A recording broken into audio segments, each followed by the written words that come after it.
अस्सलामुअलैकुम, सुबह खैर। कैसे हैं आप सब लोग? ठीक ठाक हैं और बिल्कुल ठीक ठाक होंगे, मज़े में भी होंगे, क्योंकि जनाब ये तो मज़े के मौसम है, शादियों के मौसम है, इवेंट्स के मौसम है और इसमें जो है वो हर शख्स उसका मूड भी अच्छा होता है और वो एंजॉय भी कर रहा होता है। क्योंकि भाई इस मौसम में ना आप बड़ी सारी प्लानिंग करते हैं, बड़े सारे इवेंट्स होते हैं, बड़ी सारी शादियाँ होती हैं, बड़ी सारी बर्थडेज जो हैं जो आप समर्स में इतनी अच्छी सेलिब्रेट नहीं करते, वो आप इस मौसम में सेलिब्रेट करते हैं। अच्छा, क्योंकि मौसम की बात हो रही है और कराची का जो मौसम है वो सर्द होता जा रहा है और बात वही होती है कि यूजुअली हम यही देखते हैं कि दिसंबर से ये सारी जो है वो वेव्स आनी शुरू होती हैं और फिर उसके बाद गिलगित बल्तिस्तान का मौसम चेंज होता है, फिर कोयटा एंड देन फिर कराची में जो है वो चेंजेस आते हैं। तो सबसे पहले हम ये करते हैं कि आज जान लेते हैं कि मौसम कैसा रहेगा। सो हियर वी गो।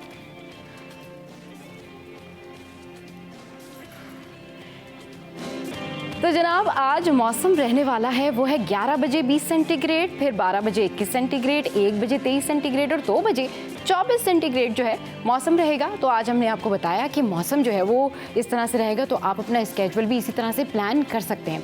अच्छा, अब कुछ बात कर लेते हैं कि हम हमेशा स्किन की बात करते हैं, हम हमेशा बात करते हैं हेल्थ केयर की, और आज भी हम कुछ हेल्थ से रिलेटेड बात करते हैं, लेकिन ये है बालों के हवाले से।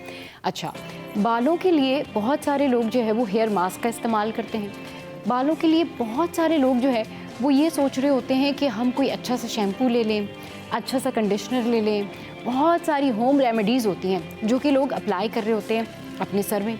बहुत सारी ऐसी चीज़ें होती हैं जो कि वो अप्लाई करते हैं और फिर उसके बाद वो कहते हैं ये इम्पैक्टफुल नहीं था, इसने काम नहीं किया, ये ठीक से नहीं चला बालों में। और फिर उसके बाद जो रिजल्ट्स होते हैं ना वो उनको इस तरह से चाहिए होते हैं कि बस अभी आपने जो है वो हेयर मास्क लगाया है, अभी जो है वो आपने अपने बालों के लिए जो है वो ट्रीटमेंट स्टार्ट किया है और फ़ौरन से ही जो है ना वो बाल लंबे भी हो जाएं, घने भी हो जाएं, चमकदार भी हो जाएं और जितनी क्वालिटीज़ है ना सारी बालों में आ जाएं। ऐसा नहीं होता। लेकिन हाँ, 1 महीने में आप अपने बाल अच्छे कर सकते हैं और वो इस तरह से कर सकते हैं। That's also a home remedy. आप ये कर सकते हैं कि आप टमाटर का जो जूस है उसको अपने बालों में अप्लाई कर सकते हैं, बट विद द कंडीशन। सबसे पहले आपने ये देखना है कि अगर आपको स्कैल्प में, सर में कोई एलर्जी या बहुत ज़्यादा ड्राइनेस नहीं है तो फिर ये रेमेडी, ये होम रेमेडी आप ही के लिए है। तो आप इस तरह से कर सकते हैं कि आप जो टमाटर है वो लें और उसका जो गूदा होता है वो निकाल के उसका जूस बना लें। अगर आप सिर्फ टमाटर का जूस जो है वो अपने सर पर अप्लाई करना चाहते हैं, बिल्कुल ठीक है, बेनिफिशियल है। और फिर आप उसको 15 मिनट तक सर में लगाएं, फिर आप अपना सर वॉश कर लें और हफ्ते में 2 दफ़ा आप ये जो रेमेडी है वो कर सकते हैं। अच्छा, इसके बाद अगर आप चाहते हैं कि इसके अलावा भी आपको और ज़्यादा अच्छे रिज़ल्ट्स मिले तो उसमें आप फिर नारियल का तेल, एलोवेरा, ये सब ऐड ऑन कर सकते हैं और फिर उसको हेयर मास्क के तौर पर बना सकते हैं। और वही 15 से 20 मिनट या 45 मिनट एलोवेरा के साथ 45 मिनट और जो आपका तेल है उसके साथ जो भी आप उसके अंदर इंग्रेडिएंट लेना चाहते हैं 45 मिनट आप रख सकते हैं। बट अगर आप सिर्फ टमाटर का जूस सर में लगा रहे हैं तो 15 मिनट लगाइए और फिर आप वॉश आउट कर लें अपने बालों को। तो ये तो होगी जनाब बालों के हवाले से एक अच्छी सी टिप। 1 महीना ये आपने जो है ना रेमेडी करनी है और फिर उसके बाद आपने ज़रूर बताना है कि आपके बाल जो हैं वो कितने लंबे हुए, कितने मजबूत हुए। एंड इंशाल्लाह ये रेमेडी जो है बहुत काम करती है। अच्छा, एक और चीज़ मैं ऐड ऑन कर दूं कि जो प्याज है उसका जूस भी आप इसके साथ मिलाकर लगा सकते हैं। अब कुछ बात कर लेते हैं जी हम सर्दियों की। इससे पहले भी हम सर्दियों के बारे में बात कर रहे थे, लेकिन ये बात है वॉक से रिलेटेड। तो सर्दियों की वॉक, मतलब सर्दियों में वॉक करना बड़ा मुश्किल होता है और हम सब जानते हैं कि सर्दियों में जब आप सुबह सो के उठ रहे होते हैं, आपको मेंटल फटीग होता है, सबसे पहले आपको स्ट्रेस आता है मौसम का, बहुत ठंड है। फिर उसके बाद आपको लगता है कि ठीक है अभी मुझे बहुत सारे काम करने हैं, लेकिन उसके ऊपर अगर वॉक करने जाना हो तो ये तो एक और मुश्किल होती है कि भाई वॉक कैसे करें। लेकिन अगर आपको ये पता चले कि सर्दियों की वॉक आपके लिए कितनी बेनिफिशियल है, कितनी मुफीद है और वॉक करने से आपकी स्किन को फ़ायदा हो रहा है, तो आई एम श्योर बहुत सारे लोग जो है वो ज़रूर वॉक करने लग जाएंगे। तो ज़रा फ़वाइद सुनिए। सर्दियों में वॉक के फ़वाइद कुछ इस तरह से हैं कि जब हम सर्दियों में वॉक करते हैं तो जो हमारी ब्लड सर्कुलेशन है ऑब्वियसली वो तेज़ होती है, आसाबी तनाव कम होता है, एक्सहेल, इनहेल, और जिस इन्वायरमेंट में हम वॉक कर रहे होते हैं वो हम अडॉप्ट कर रहे होते हैं फिर वॉक के बाद जब हम जाके नाश्ता करते हैं तो वो एक हेल्दी रूटीन का हिस्सा बन जाता है। मगर बहुत सारे लोग क्या करते हैं कि वो बहुत ज़्यादा स्ट्रेस के साथ वॉक करते हैं। तो सर्दियों में वॉक करने का तरीका स्पेशली ये है कि जब आप उठें हैं तो आप अच्छे से रेडी हो जाएं, लाइक आप अपना स्वेटर पहने या जो भी आपने पहनना है, क्योंकि मेक श्योर आपने सर्दी से बचना भी है। फिर जब आप वॉक पर जा रहे हैं तो अच्छे मूड के साथ वॉक पर जाइए। और ये ऑलमोस्ट रिसर्च है कि जब भी कोई काम आप अच्छे मूड के साथ में कर रहे होते हैं ना तो आपको उसका बहुत फ़ायदा होता है। क्योंकि अगर आप टेंशन में वॉक कर रहे हैं तो ये फिर आपका जो ब्लड प्रेशर है उसका रिस्क हो जाता है कि वो हाई भी हो सकता है। तो आपने बड़ी खुशी के साथ अच्छे मूड में कोई सॉन्ग्स वगैरह लगा लें और फिर आप जाकर वॉक करें। इसके फ़ायदे ये हैं कि आपकी स्किन अच्छी होगी, ब्लड सर्कुलेशन अच्छी होगी, और इसके अलावा इसका एक बड़ा फ़ायदा ये है कि आप अपने आप को फिज़िकली फ़िट महसूस करेंगे। जो काम आप दिन भर में बड़ी सुस्ती के साथ कर रहे होते हैं ना, वो काम आप झटपट जो है वो तेज़ी के साथ करेंगे। तो ये तो हैं वॉक के फ़ायदे। नाउ आप कुछ बात करते हैं किताबों की। अच्छा, किताबों का जो एक ट्रेंड है वो स्कूल की हद तक, कॉलेज की हद तक हम सभी अडॉप्ट करते हैं, और हम सभी किताबें तभी पढ़ते हैं जब कोई एग्ज़ाम हो या फिर हमें कोई रिसर्च करनी हो इस तरह की कि वो हमें सिर्फ पुरानी रिसर्च किताबों में ही मिल सकती है, और अब तो वो भी गूगल पर मौजूद है। तो किताबें पढ़ने का फ़ायदा क्या होता है? बहुत सारे लोग कहते हैं गूगल है ना। हाँ बिल्कुल गूगल है। इंस्टेंट सर्च के लिए गूगल इज़ फाइन।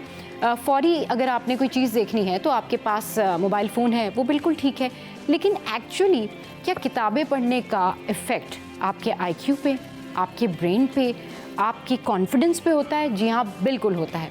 क्योंकि जो चीज़ आप पढ़ते हैं उसके ऊपर आपका फोकस होता है, और जो चीज़ आप देख रहे होते हैं या सुन रहे होते हैं वो बस आप वर्बल इन्फॉर्मेशन ले रहे होते हैं और आपका दिमाग फॉर द टाइम बीन उसको हासिल कर रहा होता है। लेकिन जो चीज़ आपने किताब से पढ़ी होती है वो आपकी मेमोरी बन जाती है। जस्ट लाइक आपने बचपन में जितनी कहानियाँ सुनी हैं या किताबें पढ़ी हैं वो आपके दिमाग में है। लेकिन जितने भी लोगों ने वो जो बुक स्टोरीज़ होती हैं या वो किताबें पढ़ी हैं, खुद से पढ़ी हैं, वो स्टोरीज़ उन्हें हमेशा याद है।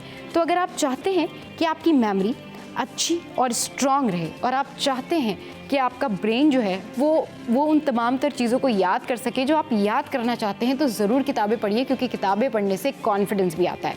जो लोग बहुत ज़्यादा मोबाइल फ़ोन इस्तेमाल करते हैं और किताबों को छोड़कर अपना सारा वक्त मोबाइल फ़ोन पर लगाते हैं, वो जाहिर है उनके ऊपर एक मेंटल प्रेशर होता है, उनके ऊपर एक कॉन्ट्रडिक्शन आ जाती है, क्योंकि वो मोबाइल फ़ोन पर ज़ाहिर है कोई रिसर्च तो करते नहीं हैं। वो मोबाइल फ़ोन पर ये देखते हैं कि किस वीडियो में क्या है, कौन कितना प्यारा लग रहा है, कौन सी वीडियो ज़्यादा फ़नी थी या नहीं थी। तो इस वजह से बहुत सारे लोग जो हैं वो डिस्टर्बेंस का शिकार भी होते हैं। लेकिन जब आप बुक पढ़ते हैं तो आप अपनी चॉइस से पढ़ते हैं। लेकिन जब आप मोबाइल फ़ोन यूज़ करते हैं, सेल फ़ोन यूज़ करते हैं, तो आप यूज़र की मर्ज़ी से आप रील्स के ऊपर जाते हैं और आप कहते हैं मुझे जो अच्छा लगेगा, मुझे जो समझ आएगा, मैं वही रील क्लिक करूँगा। और कई लोगों के साथ ऐसा होता है कि वो बस आदतन रील्स देख रहे होते हैं। कई लोगों के साथ ऐसा होता है कि वो आदतन फेसबुक देख रहे होते हैं, स्टॉक कर रहे होते हैं, वो क्या कर रहा है, ये क्या कर रहा है। लेकिन जब आप किताब पढ़ते हैं तो आप अपनी मर्ज़ी से किताब चूज़ करते हैं, आप अपनी मर्ज़ी से उसके लिए टाइम निकालते हैं, और फिर आप कहते हैं कि जी ठीक है, अब मैं किताब पढ़ना चाहता हूँ, मैं कुछ सीखना चाहता हूँ। तो ये चीज़ें आपका कॉन्फिडेंस बिल्ड करती हैं, आपकी पर्सनैलिटी को ग्रूम करती हैं, और साथ साथ आपके अंदर एक और चेंज भी आता है, ठहराव। आपके अंदर आ जाता है जनाब ठहराव, और ये ठहराव आना पर्सनैलिटी में बड़ा ज़रूरी है। तो आज मैंने सोचा ये किताबों की अहमियत और इसके अलावा जो बालों से रिलेटेड जो है टिप्स वो आपके साथ में शेयर करूं। अच्छा जनाब, अब हम टॉप स्टोरीज शामिल करेंगे जब हमारे सीनियर रिपोर्टर्स हमें ज्वाइन करेंगे। आजिज़ भाई इस वक्त हमारे साथ हैं, महराज भाई इस वक्त हमारे साथ हैं। और महराज भाई, वाकया तो ये 1 या 2 दिन पुराना है, लेकिन इसकी जो इंटेंसिटी है ना शायद वो कम नहीं है, और इसका फॉलोअप्स भी ज़ाहिर है अब हमारे पास है, तो ये खबर ज़रूर शेयर करते हैं। शाह फैसल कॉलोनी में 5 साल बच्चा जो है खुले मेन होल में गिर गया, जाँ बहक हो गया, उसके घर में कोहराम है, तबाही है। मतलब ऐसा कब तक होता रहेगा कि अब ये मासूम फूल जो हैं वो जानों से जाते रहेंगे। इनफैक्ट उसके घर वालों ने ये भी कहा कि हमने इंतज़ामिया को कई दफ़ा कहा कि ये गटर का जो ढक्कन है वो लगा दें, ये गटर का ढक्कन ढक दें, इससे नुकसान हो सकता है, लोगों को प्रॉब्लम है, लेकिन ऐसा कुछ नहीं किया गया। बिल आखिर ये 5 साल बच्चा अपनी जान से गया। आजिज़ भाई आप। कल और परसों 2 दिन सिंध असेंबली में इस पर बात हुई है। अपोजिशन लीडर ने परसों ये मामला रेज़ किया था, जिस पे MQM ने एहतजाज भी किया, और कल फिर हुकूमती वज़रा ने इसका जवाब दिया। हाँ। सईद गनी ने जो बताया कि 4 लाख से ज़्यादा मैन होल्स हैं शहर में, और उसने बताया कि इन मेन होल्स पे ढक्कन लगाए भी जाते हैं, लेकिन अक्सर बेशतर ये होता है कि गटर्स के ढक्कन गायब होते हैं। ठीक। बकौल उसके कि हमारी सबकी जिम्मेदारी बनती है कि हम इस पर भी नज़र रखें शहरी, बतौर शहरी, कि आखिर ये गटर्स के ढक्कन कौन उठाता है, कौन गायब करता है। ज़ाहिर है हीरोइन ची वगैरह इस तरह के लोग ही करते होंगे, कामन शहरी तो ये काम नहीं करता होगा। हाँ। लेकिन ये बड़ा अफसोसनाक वाक़या है। और गुज़श्ता बरस 2024 में इस तरह के 60 वाक़यात हुए हैं। अच्छा जी, 60 वाक़यात हुए हैं। हाँ। जिसमें इस तरह बच्चे गटर्स में, मैन होल्स में या नदी नालों में गिरकर जाँ बहक हुए हैं। तो बड़ा अफसोस है। ज़ाहिर है कि ये पहला वाक़या नहीं है, आखिरी भी नहीं है, और उसके बाद भी ये वाक़यात होते रहेंगे। असल बात जो है वो ये है कि इन वाक़यात को रोकने के लिए हुकूमती सतह पे संजीदगी कौन करे। बुनियादी बेसिक संजीदगी तो वो वहाँ की यूनियन काउंसिल और टाउन की बनती है। ठीक। क्योंकि ये बल्दियाती इलेक्शंस होने के बाद बल्दियाती इदारे जब आए हैं तो इनकी ये जिम्मेदारी बनती है बुनियादी तौर पे। हाँ। उसके बाद फिर केएमसी की बनती है। ज़ाहिर है कि यूसीज और टाउन्स के ऊपर जो है वो केएमसी है। हाँ। मेयर कराची है। सही। उसके बाद उसकी जिम्मेदारी बनती है। ठीक। सियासत अपनी जगह पे, हुकूमत और अपोजिशन की बातचीत अपनी जगह पे, लेकिन ये बुनियादी तौर पे हाँ। जो हमारे बल्दियाती इदारे हैं उनकी जिम्मेदारी है। सही। और वो इससे बरी उल ज़िम्मा नहीं है। आपको याद होगा कि मेयर कराची ने गुज़श्ता बरस ये ऐलान किया था कि हम खुद अपने जो ढक्कन्स हैं ये मैन होल्स के ये बनाकर प्रोवाइड करेंगे। हाँ। ये भी ऐलान हुआ था। सही। और उसके बाद फिर यूसीज़ में ये ढक्कन प्रोवाइड भी किए गए थे। उसने बताया सईद गनी ने कल के 32,000 जो हैं हाँ। साल के दौरान मैन होल्स के ढक्कन प्रोवाइड किए गए हैं। सही। यानी ये इदाद शुमार अब असेंबली के रिकॉर्ड पे आ गए, कानून साज इदारे के रिकॉर्ड पे आ गए। बात तो हर जगह होती है। सही। लेकिन बात ये है कि अजाला कौन करेगा, हल क्या है। हाँ। हमें कोई हल इसका नज़र नहीं आता। हल तो नज़र नहीं आता। अच्छा मेराज भाई, जिस तरह से आजिज़ भाई कह रहे हैं ना कि ये जो अब उनका जो रजिस्टर्ड अकाउंट है उसमें तो आ गए, असेंबली में भी इस पे बात हो गई भी हमने इतने गटर के ढक्कन लगा दिए, लेकिन कहाँ लगा दिए? इफ़ेक्ट तो आवाम हो रही है। मतलब आए रोज़ इस तरह की खबरें सामने आती हैं, क्या ये चेक एंड बैलेंस नहीं करते? और फिर जब इलाका मकीन शिकायत कर रहे हैं कि आप गटर का ढक्कन लगा दें, तब तो आप जाके गटर का ढक्कन लगा दें ना। मतलब जिसका नुकसान हुआ, जिसके घर का बच्चा चला गया, वो क्या करे? बिल्कुल आपने ठीक कहा। देखिए बड़ा अफसोसनाक वाक़या था, हमने कवर भी किया ये, और उसका बच्चे का जनाजा भी था कल। तो बड़ी अफसोसनाक और सोगवार फ़िज़ा थी वहाँ की ना। अच्छा, प्रॉब्लम यह है कि कराची में आपको बहुत से मुकामात पर ऐसा देखने को मिलेगा कि गटर के ढक्कन गायब हैं। ठीक। किसी ने उसमें कोई लकड़ी वकड़ी फंसाई हुई है या किसी ने कोई चीज़ रखी हुई है कि भाई लोग इंडिकेट होते रहें कि भाई गाड़ी इसमें ना घुस जाए, उसमें ना मतलब टायर ना फंस जाए उसका। तो हम तो शहर में हर जगह पे ये देखते हैं। अच्छा, मेन मसला इसमें ये आ रहा है कि देखें, जो भी आजिज़ भाई ने अच्छी बात है, गवर्नमेंट काम तो करती है। सही। हमने ये भी देखा गटर के ढकने लगाए जाते हैं। हाँ। ठीक है, लेकिन हमारे यहाँ जो नशे के आदी अफराद का जो मामला है ना, उनको कोई कंट्रोल करने वाला नहीं है। उनको कंट्रोल करेंगे तो ये मामला हल होगा, क्योंकि हमने ये देखा है कि जहाँ पर गटर का ढकना लग जाता है तो वहाँ से गायब कैसे हो जाता है। गायब करने वाले नशे के आदी अफराद हैं ज़्यादातर। सही। ठीक है ना, चंद पैसों के खातिर। कल भी यही बात हो रही थी ना कि इन लोगों के खिलाफ भी तो कुछ करें। अगर आप इनको पकड़ नहीं सकते, इनके ऊपर चेक एंड बैलेंस नहीं रखते, तो इनको रिहैब सेंटर ही ले जाएं कम से कम। रिहैब सेंटर ले जाना भी इतना आसान नहीं है। मैं आपको बताऊं, इस शहर के अंदर नशेइयों की तादाद बहुत ज़्यादा खौफनाक हद तक बढ़ती जा रही है। ठीक है ना। अब बात यह है कि पुलिस इसमें मुख्तलिफ अदवार में काम करती है, नशे के आदी अफराद को जमा करती है, उनको नहला दुला के थाने से जो है फिर एक बस में भर के जो है उनको ईदी सेंटर छोड़ देते हैं। लेकिन ईदी वालों के पास वो कब तक रह सकते हैं? सही। ठीक है ना, क्योंकि एक आम जो रिहेबिलिटेशन सेंटर है, अगर आपको इसकी मालूमात हो, मुझे थोड़ी सी मालूमात है, जो शहर के मुख्तलिफ इलाकों में बने हुए हैं, सही। वो मिनिमम फीस उनकी 25,000 रुपये महीना होती है। अच्छा। ठीक है। हाँ। अच्छा, ये जो नशे के आदी अफराद हैं, ज़्यादातर इनका ताल्लुक गरीब घरानों से, ज़्यादातर का। अच्छा अच्छा अच्छा। वो पहले ही उनके घर वाले इतने परेशान होते हैं, वो घर का सामान चोरी चोरी करके मतलब बेचते हैं, लड़ते झगड़ते हैं, फिर वो उनको उनके हाल पे छोड़ देते हैं उनके घर वाले। उसके बाद वो सड़कों पर आकर रहना शुरू कर देते हैं। फिर ये गटर के ढकने चोरी करना शुरू कर देते हैं, तारे निकाल के चोरी करना शुरू कर देते हैं। अच्छा, पुलिस तोड़ते हैं। ग्रिल चोरी करते। अच्छा, पुलिस इनको पकड़ के लेके जाती है ना, अगर इनको गिरफ्तार कर ले, सही, तो ये अक्सर हमने ये भी देखा कि लॉकअप में मर जाते हैं। ये उसका नशे के आदी रीज़न अफराद। उसका रीज़न ये है कि उनको नशा नहीं मिलता, उनका जैसे मकड़ना शुरू होता है और अक्सर व बेशतर वो मर जाते हैं। अच्छा, पुलिस इस हवाले से खौफजदा रहती है कि हमारे लॉकअप में अगर ये बंदा मर गया तो हमारे गले में आएगी। सही। तो अब ये सिचुएशन बन गई है कि नशे के आदी अफराद इतने आज़ाद हो गए हैं कि एक तो पुलिस उनको खौफ की वजह से नहीं पकड़ती। सही।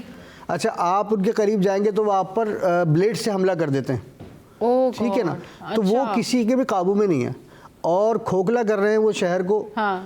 आप देखिए कि जितने भी ओवरहेड ब्रिजेस बने हुए, पेडिस्ट्रियन ब्रिजेस जो हैं, बिल्कुल, अगर आप गुजरे तो कई जमगट्टा जो है वो बैठा हुआ नजर आ रहा बैठा हुआ नजर आएगा और उसका लोहा, मतलब वो जो गुजरगा है, बालाई गुजरगा, उसका लोहा जगह जगह से वो काट देते हैं, भले उसमें से कोई गिर जाए, किसी को हादसा हो जाए, उनको तो कोई परवाह नहीं है। अभी बीच में एक वीडियो वायरल हुई थी, बिल्कुल जेल चौरंगी पर जो है वो पोल के ऊपर बैठा हुआ पोल को काट रहा था, मतलब नशे का आदी शख्स था। अब उस शख्स के लिए क्या किया जाए कि जिसको ना तो पुलिस गिरफ्तार कर सकती है। अच्छा, ईदी सेंटर आप भेजेंगे तो कितने दिन रखेंगे? 2 दिन, 4 दिन, 5 दिन, 10 दिन, उसके बाद वो वहाँ से भाग जाते हैं। सही। सही है ना। नशा उनको मिलता है, नशे की कोई कमी नहीं है शहर में। जितने भी हीरोइन और ये नशे के आदी लोग हैं, इनको हर जगह नशा बासानी मिल जाता है, बस पैसा इनके पास होना चाहिए। अब पैसा कैसे आएगा? इन शॉर्ट ये मेराज भाई, इन शॉर्ट ये आजिज भाई, वीकेंड से कि आपके बच्चे जानों से जाएं, आपके साथ कोई भी प्रॉब्लम हो, गटर के ढक्कन नहीं लगाएंगे लोग, क्योंकि अगर वो लगाते हैं तो जिस तरह से मेराज भाई ने बताया कि जो नशे के आदी अफराद हैं वो ढक्कन चुरा के ले जाते हैं। इसका परमानेंट सोल्यूशन क्या है आजिज भाई? कोई तो हल होगा ना इसका। ऐसा नहीं है कि ढक्कन नहीं लगते, ढक्कन लगते हैं। मेराज भाई ने ये बात कही, हमारी भी ऑब्जर्वेशन में है। लेकिन बात ये है कि 200 से ज़ायद यूसीज़ हैं कराची की यूनियन कमेटियाँ, यानी इन यूनियन कमेटियों के यूसी चेयरमैन मौजूद हैं। सही। मेरा ये ख्याल है, ये मेरी एक सजेशन है कि यूसी चेयरमैन अपनी अपनी यूसी में इसकी जिम्मेदारी लें। राइट। कि यानी ज़ाहिर है कि उनका स्टाफ भी होता है, अमला भी होता है उनके पास, कि अपनी अपनी यूसी में एक कोई ऐसी मॉनिटरिंग टीम बनाएं, कोई मॉनिटरिंग कमेटी बनाएं 3-4 लोगों पे, जो कम अज़ कम एक यूसी के अंदर जो मैन होल्स हैं, जो ढक्कन लगे हुए हैं, उनका वो मॉनिटर करते रहें। वो देखें अगर कहीं कोई किसी मैन होल पे, किसी गटर पे ढक्कन नहीं है तो जाहिर है कि उसको फौरी तौर पे लगाने की कोशिश करें, यही इसका हल है। बाकी हम देखें, अब ये जो नशे लोग हैं, तो इनको रोकना बहुत मुश्किल है। ये जो यूसी चेयरमैन हैं या ये जो काउंसलर्स हैं इलाके के, या जो कहते हैं ना कि प्रोमिनेंट इलाका मकीन जिनकी से होती है, या जो हर चीज़ में, हर इवेंट के ऊपर आगे गली के लिए भी, महल्ले के लिए भी चंदा जमा करते हैं, ये सब मिल के कलेक्टिव एफर्ट करके इस तरह नहीं कर सकते कि ये अपने गली महल्लों की इन तमाम तर चीज़ों का ख्याल रखें, और कम से कम अगर गटर का ढक्कन नहीं भी लग रहा है तो वो एक कमेटी बनाते हैं, एक होती है, काउंसलर्स जो वोट लेकर आते हैं वो होते ही इस काम के लिए, गली महल्ले के कामों के लिए होता है ना। काउंसलर कोई असेंबली में जाके बात तो नहीं करेगा। काउंसलर की बुनियादी जिम्मेदारी ये है कि अगर कहीं सेवरेज लाइन टूटी हुई है, कहीं पीने के पानी का मसला नहीं है, कोई गटर का मैन होल जो है ढक्कन टूटा हुआ है, या कहीं वो सफाई नहीं हो रही, ये बेसिक काम है काउंसलर की। काउंसलर की जिम्मेदारी है, मैं बिल्कुल आपसे एग्री हूँ कि ये काउंसलर्स अपने तौर 5-6 काउंसलर्स होते हैं एक यूसी के अंदर, कहीं 7 भी होते हैं। तो इन 6-7 जो काउंसलर्स हैं हर यूसी में, इनकी बुनियादी जिम्मेदारी है कि अपना अपना जो वार्ड होता है, इनका एक वार्ड होता है काउंसलर का। वार्ड कितना बड़ा होगा, छोटा सा एक इलाका होता है। अगर काउंसलर अपनी जिम्मेदारी एहसन तरीके से निभाए तो वो अपने वार्ड में सही तरह काम कर सकता है और फिर अपने यूसी चेयरमैन को आगाह कर सकता है कि महल्ले के अपने लोग। तो भाई ये लोगों की भी जिम्मेदारी बनती है कि अगर इस तरह के चरसी या नशे की आदी अफराद जो हैं वो आपको कहीं ढक्कन चुराते हुए नजर आ रहे हैं तो आप उन्हें रोकें, उनकी कोई आप कंप्लेन कर दें, क्योंकि आजकल तो गलियों में चाहे छोटे एरियाज हों या बड़े एरियाज हों, मोस्ट ऑफ द टाइम लोगों ने सीसीटीवी कैमरे जो है वो लगाए होते हैं। तो कम से कम अगर आपकी गली में कोई चौकीदार मौजूद है तो डेफिनेटली फिर इस तरह का हादसा वाकया नहीं होगा। लेकिन फिर भी आप अपने तौर पर मिल बांट के अपनी मदद आपके तहत इन तमाम तर चीज़ों की निगरानी तो कर सकते हैं ना। देखिए, पहले माजी में ऐसा होता रहा कि कराची शहर में मुख्तलिफ लोगों ने वो कम्युनिटी सिस्टम बनाया हुआ था। गली मोहल्लों में एक अपनी खुद चौकीदारी करते थे। भाई रात को जो देर तक जागने वाले अफराद थे उनकी या नौजवान थे, उनकी ड्यूटियाँ लगा दी जाती थी कि जी गली में आपने जो है देखभाल रखनी है कि भाई कोई चोरी ना हो जाए, कोई वाक़या ना हो जाए। तो उसमें बड़ा सपोर्ट होती थी। अच्छा, बहुत सारी जगह पर हमने ये भी देखा कि बैरियर्स लगा दिए गए थे गलियों में, तो उससे भी काफ़ी हद तक इन चीज़ों पर असर पड़ा था। लेकिन अब देखिए शहर में बैरियर्स बहुत कम है, बैरियर्स भी नहीं है। क्यों? क्योंकि एक टाइम था कि कुछ मामला ऐसे हुए थे इस शहर में कि वो बैरियर्स को गलत इस्तेमाल किया जाने लगा था, जिस पर उन बैरियर्स को हटा दिया गया था। तो हमें वही पुराना मोहल्ले का जो चौकीदारी सिस्टम है ना, कम्युनिटी को लेकर साथ, अगर वो कर लें तो उससे कुछ बेहतरी आएगी। बाकी अगर आप बात करें यूसी चेयरमैन की और टाउन चेयरमैन की और काउंसलर की, तो भाई वो तो जो जैसी इलेक्ट हुए उसके बाद वो वीगो डाले से नीचे उतरते नहीं हैं। ठीक है, मतलब एक आध जमात है, मजहबी जमात जो है एक मजहबी जमात है, वो थोड़ा बहुत वर्किंग करती हुई कहीं नज़र आ जाती है। बाकी तो झंडे गाड़ने वाले लोग हैं, भले उसमें कराची की वो जमात हो जो कराची को ओन करने का मतलब बात करती है, या फिर उस वक्त अभी जो हुक्मरान जमात है उससे रिलेटेड लोग हो, कोई भी हो, वो शहर के लिए संजीदा नहीं है। शहर के लिए संजीदा सिविक सेंस वाली फिर बात आएगी, हमें खुद संजीदा होना पड़ेगा। जिस एरिया में ये हुआ है ना वाकया, वहाँ पर जो इलाका मकीन है, उन्होंने बताया कि जो यूसी चेयरमैन है वो दिन भर तो होती नहीं, रात को 11 बजे तो कहीं वो आकर बैठते हैं। तो वो क्या उनको पता होगा कि कहाँ गटर का ढक्कन है या नहीं है, कहाँ पर किस चीज़ की ज़रूरत है, या कहाँ पर गली महल्ले में जो है वो किसी किस्म की नशइयों की जो है वो आमद हुई है या वहाँ पर वो बैठे हुए हैं। और फिर ये जो नशई अफराद होते हैं ना, ये बिल्कुल इनका ब्रेन डेड होता है एक तरह का, इनको पता नहीं होता। अभी कल हमने रिपोर्ट किया ना कि वो नशे की आदी फर्द था जिसने अपनी खाला और बहन को कत्ल किया। तो ये सिर्फ गटर के ढक्कन तक की बात नहीं है, ये बात आपकी जान पर भी बन सकती है और बन गई। उसने अगर किसी ने भी चोरी किया तो एक 5 साल बच्चा जान से गया ना। बिल्कुल ऐसे ही है। और मैं इसमें आपको एक बात बताऊं, इसमें एक जिम्मेदारी उस शादी हॉल की भी बनती थी जहाँ अकीका हुआ।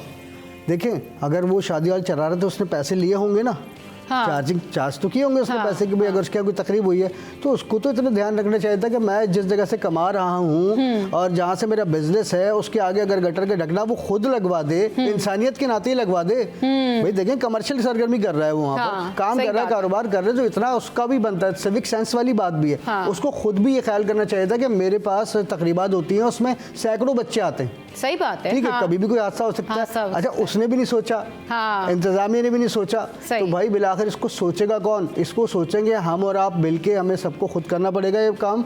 कम्युनिटी को एक्टिव होना पड़ेगा, वो एक्टिव होगी तो ये मसाइल हल होंगे, अदरवाइज हम आसरे पे बैठे रहेंगे। बिल्कुल ठीक कह रहे हैं। इसमें आखिरी नुक्ता, बिल्कुल ये कोई तनकीद वाली बात तो नहीं, ज़ाहिर है कि इस पर हमने कहा कि बहुत अफसोसनाक वाक़े होते हैं। बच्चा, हम सब औलाद वाले हैं, हमें पता है कि बच्चा वालिदैन के लिए कितनी बड़ी चीज़ है और उन पे क्या गुजर रही होगी कोई तस्वर नहीं कर सकता।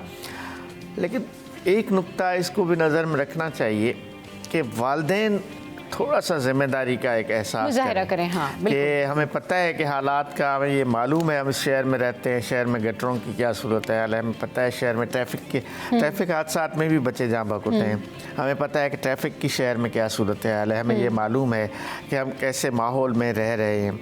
एक अपार्टमेंट में बच्चे घूमते फिरते हैं, कोई खौफ खतर नहीं होता। लेकिन खुले मैदानों में, खुले इलाकों में ये वालिदैन की एक अहसन जिम्मेदारी बनती है कि अपने कम से कम छोटे बच्चों को इस तरह ना छोड़ा जाए ताकि वो खुदा ना खास्ता वो किसी नागहानी आफत, किसी हादसे का वालिदैन की जिम्मेदारी, वालिदैन की ही जिम्मेदारी बनती है कि कम से कम वो ये देखें कि अगर उनके बच्चे जो हैं वो बाहर हैं तो वो कहाँ जा रहे हैं, गली में जा रहे हैं, महल्ले में जा रहे हैं, उनको उनके ऊपर नज़र रखें, उनका ख्याल ज़रूर रखें। और स्पेशली उन एरियाज़ में जहाँ आपको पता है कि इस तरह के मामला हैं। तो जनाब, माल का हाल जान लेते हैं। So here we go now. अच्छा, ये करेंसी रेट्स आ गए हमारे पास। ये है ऑस्ट्रेलियन डॉलर 176 और ये कैनेडियन डॉलर है 197 और उसके बाद यूरो जो है वो 291 है और फिर कुवैती दिनार जो है वो 902 और फिर उसके बाद यूके पाउंड 351, फिर Saudi riyal 74, then we have Swiss franc 309 and ये है यूएस डॉलर जो कि है 279 पर। तो शो में यह वक्त तो एक ब्रेक का। जब वापस आएंगे तो फिर कुछ बात करेंगे उन स्टूडेंट्स के हवाले से जिनके लिए कहा जा रहा है कि भाई उनके साथ वाकई में ये इनजस्टिस हुआ है। और जब भी कोई रिज़ल्ट आता है, इंटरमीडिएट का हो या मैट्रिक बोर्ड का हो, हमेशा कोई ना कोई कॉन्स्पिरेसी, हमेशा कोई ना कोई शिकायत जो है वो सामने आती है। और इस दफ़ा क्या शिकायत है ये बताएंगे आपको इस ब्रेक के बाद। Stay with us, keep watching City at 10।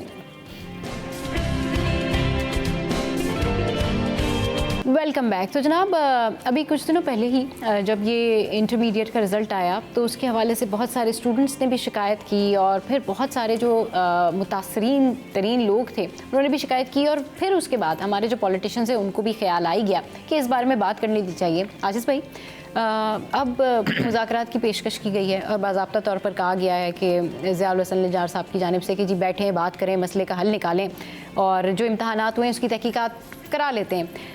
इससे पहले फ़ारूक सत्तार ने भी इस मामले के ऊपर बात की थी और उन्होंने यही कहा था कि भाई ऐसे कैसे पॉसिबल है कि जो बच्चा मैट्रिक में A1 ग्रेड ला रहा है वो इंटरमीडिएट के एग्ज़ाम्स में फ़ेल हो जाए। और कराची के जो स्टूडेंट्स हैं उनके साथ वाकई में इनजस्टिस है कि उनके 70% जो रिज़ल्ट्स हैं वो फेल हैं। तो ये पॉसिबल कैसे है? और उन्होंने साथ साथ ये भी कहा था कराची के जो बच्चे वो नाअहल नहीं हैं। अब उसके ऊपर आपने देखा कि मुज़ाकरात की पेशकश हुई, इम्तहानात की तहकीकात, ठीक है, उन्होंने कह दिया जी तहकीकात कराते हैं, स्क्रूटनी करा लें and all. How long it will go on? ये क्या हर इंटरमीडिएट का रिज़ल्ट आता है तो हम ये एक्सपेक्ट करें कि इसके 10 दिन बाद यही बातें होंगी, मैट्रिक का रिज़ल्ट आता है यही बातें होंगी, फिर उसके बाद होता कुछ नहीं है। जितने भी बच्चे इफ़ेक्ट हुए होते हैं, जितने भी स्टूडेंट्स इफ़ेक्ट हुए होते हैं, ज़्यादा से ज़्यादा स्क्रूटनी तक जाते हैं। अगर किसी का कोई मसला हल हुआ हो तो बताएं। ये क्या इन्होंने ये तो हैबिट बना ली है। बोर्ड्स का मामला बहुत ख़राब है कराची में कई अरसों से, मैट्रिक बोर्ड हो या इंटरमीडिएट बोर्ड हो, दोनों बोर्ड्स की हालत ख़राब है। उसकी बुनियादी वजह एक एडहाकिज़म है, यानी कोई मुस्तकिल चेयरमैन नहीं रहता, कोई मुस्तकिल सेक्रेटरी नहीं होता, कोई मुस्तकिल कंट्रोलर नहीं होता। अब ये जो इशू आप बता रही हैं, परसों सिंध असम्बली में MQM ने बाकायदा इस पर एहतजाज किया था। एहतजाज करके उन्होंने वॉकआउट किया, वो बाहर आए। फिर कल जब इस पर बात हुई, कल मेरी भी कुछ MPA से हमने कमेंट्स लिए थे इसी मसले पे, इंटर बोर्ड के मसले पे। सही। तो कल उन्होंने एडमिट किया, वज़ीर दाखिला या वज़ीर कानून दोनों उनके पास हैं पोर्टफोलियोज़, उन्होंने कहा कि अफसरान की नाअहली हो सकती है। अच्छा। हाँ, तो हम इसको फाइंडिंग करने के लिए तैयार हैं, हम इसको इशू नहीं बनाना चाहते। तो अपोजिशन बैठे हमारे साथ, टर्म्स ऑफ रेफरेंसेस तय करते हैं, फिर हम इसकी तहकीकात हो जाएगी। लेकिन आपने जो सवाल हो, दो तरह के मसले हैं इसमें। अच्छा, एक मैं आपको अपना एक पर्सनल एक्सपीरियंस शेयर कर देता हूँ।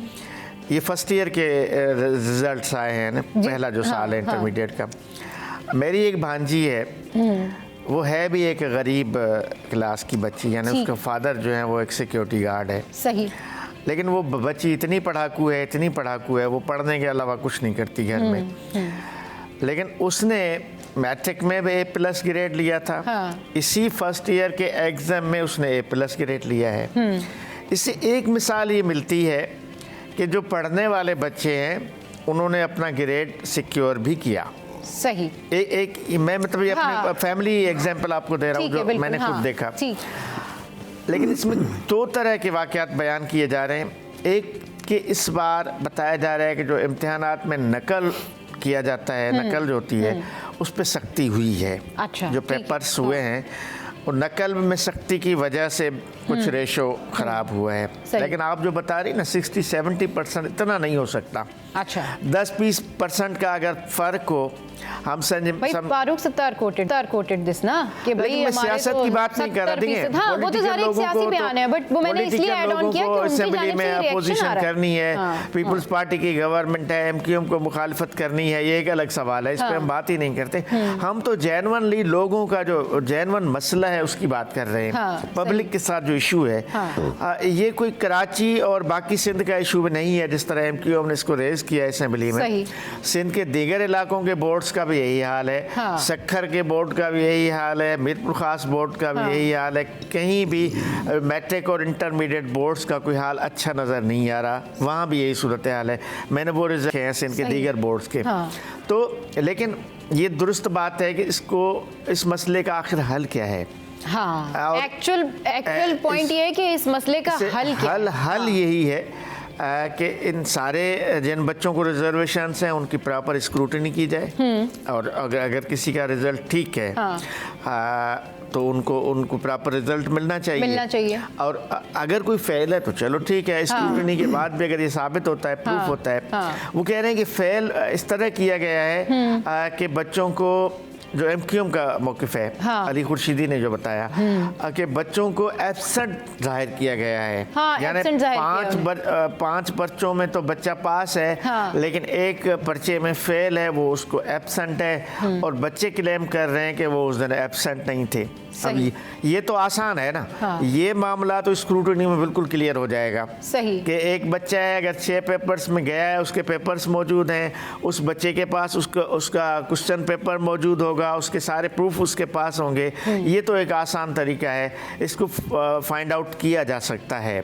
तो मेरा ख्याल है स्क्रूटनी बेशक कराएं, कमेटी बेशक करवाएं, लेकिन इसका मुस्तकिल हल ये है कि मैट्रिक बोर्ड और इंटर बोर्ड इनके मुस्तकिल बुनियादों पे चेयरमैन होने चाहिए। हाँ। देखिए, अभी भी इंटर बोर्ड के चेयरमैन को गुज़िश्ता हफ्ते हटाया गया है। ठीक है। अब वो छुट्टियों पे चला गया। हाँ। अब जो चार्ज है वो हाँ, तो MQM तो ये कहती है ना, इनके पास तो मेरिट पे बंदा है कोई नहीं। मैट्रिक हाँ। वो देखिए, असल बात, मैं पॉलिटिकल कोई तनकीद करना नहीं चाहता। हमें इंटर बोर्ड और मैट्रिक बोर्ड का वो ज़माना भी याद है जब पीपल्स पार्टी की गवर्नमेंट नहीं थी। तब भी क्या होता था, बड़े, अगर माजी के उस हिसाब किताब को खोलना नहीं चाहते, लेकिन इस मसले का हल होना चाहिए।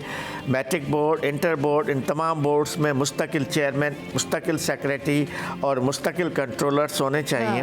ताकि 4 साल के लिए एक हमें मालूम हो कि जिस तरह यूनिवर्सिटीज़ में वाइस चांसलर मुकर्रर होता है ना, 4 साल के लिए हमें पता है कि इसी वाइस चांसलर को रहना है, सारे हिसाब किताब का जिम्मेदार। अब 6 महीने के लिए एक बंदा आता है बोर्ड का चेयरमैन, वो चला जाता है। अब हिसाब किताब किससे लिया जाए, गिल्टी किसको करार दिया जाए, तहकीकात किसके खिलाफ की जाए, सही। ये एक मसला है। ठीक है, ठीक है। अच्छा, इसके ऊपर थोड़ा सा बस जल्दी से आप कुछ ऐड ऑन कर दें मेराज भाई, कि आप सही बताएं, जब भी ये न्यूज़ आती है आपको हैरानी होती है? देखिए, बिल्कुल हैरानी होती है। अच्छा, ये आपने गौर भी किया होगा, ये गुज़िश्ता 4-5 सालों से ये मसाइल ज़्यादा खड़े हो रहे हैं। इससे पहले इतने मसाइल इतना हाईलाइट नहीं होते थे। ये हाँ। भाई, बोर्ड का काम जो होता था वो अगर अपना काम पूरा करता रहता था तब तो कोई मसला नहीं था। लेकिन बात यह है कि इससे नौजवानों में, हमारे जो मेमार हैं मुस्तकबिल के, उनमें मायूसी फैल रही है। सही है, पहले ही इतने अच्छे हालात नहीं है मुल्क के और शहर के, अब उस पर आप जो है वो तालीम हासिल करने वाला जो बच्चा है, अगर उसके साथ कोई ज्यादती या बददियानती हो जाती है तो जाहिर सी बात है उसका जिम्मेदार कौन होगा, उनमें तो मायूसी फैलेगी। तो इसको बेहतर करने के लिए इनको चाहिए कि भाई जितने भी ये बोर्ड्स हैं ना, इसको वाकई, जो कि आजिज़ भाई ने कहा, कम से कम 4 से 5 साल के लिए इस पर चेयरमैन लगाया जाए। और जो पुराने लोग वहाँ पर वर्किंग कर रहे हैं, जो कि पहले भी कई मरतबा जो है मुबैना तौर पर करप्शन के मामलात में मुलव्विस रहे हैं और हो चुके हैं, क्योंकि पेपर के नंबर बढ़वाना और फेल को पास करवाना, ये सब आप सब जानते हैं कि वहाँ पे सब काम होता है, भले वो मैट्रिक बोर्ड हो या इंटर बोर्ड हो। हाँ, ठीक है ना। तो भाई वहाँ जो लोग बरसों से बैठे हुए हैं, तो उनकी जगह क्वालिफाइड लोग और जो तरबियत याफ्ता लोग जो हैं उनको लाया जाए, और चेयरमैन को कम से कम 5 साल के लिए वहाँ रखा जाए, तो शायद कोई बेहतरी आ जाए। वरना ये इसी तरह अगर सूरत रही तो पहले ही शहर में जो हमारे जो बच्चे हैं वो वैसे ही मायूस हैं, बेरोजगारियों की वजह से, मसाइल की वजह से। इसमें एक और चीज़ भी ये बहुत ऐड ऑन करने वाली है कि जब आप इंटरनेशनल स्टैंडर्ड देखते हैं ना और उसको आप उसका डिफरेंस निकालते हैं, तो जो पंजाब बोर्ड है ना, उसको यूजुअली ये तस्वुर किया जाता है कि ये ठीक है, ये अच्छा पढ़ा रहे हैं, या वहाँ पढ़ाई अच्छी हो रही है। जब हम इंटरनेशनली अप्लाई कर रहे होते हैं ना, तो इस तरह से पे दर पे आपके रिजल्ट्स के अंदर कॉन्फ्लिक्ट सामने आ रहा होता है। तो उसमें जब कोई यूनिवर्सिटी आपको पिक कर रही होती है या बुला रही होती है, तो उनके जहन में भी ये होता है कि इनके यहाँ पर जो एजुकेशन सिस्टम है वो किस तरह का है। तो ये ड्रॉबैक भी जो है वो स्टूडेंट्स के ऊपर पड़ता है कि आपका जो एजुकेशन सिस्टम है, आपका जो रिजल्ट देने का तरीक़ाकार है, वो कितना इम्पैक्टफुल है, ये स्टूडेंट के आगे आने वाले करियर के ऊपर बहुत ज़्यादा डिपेंड करता है।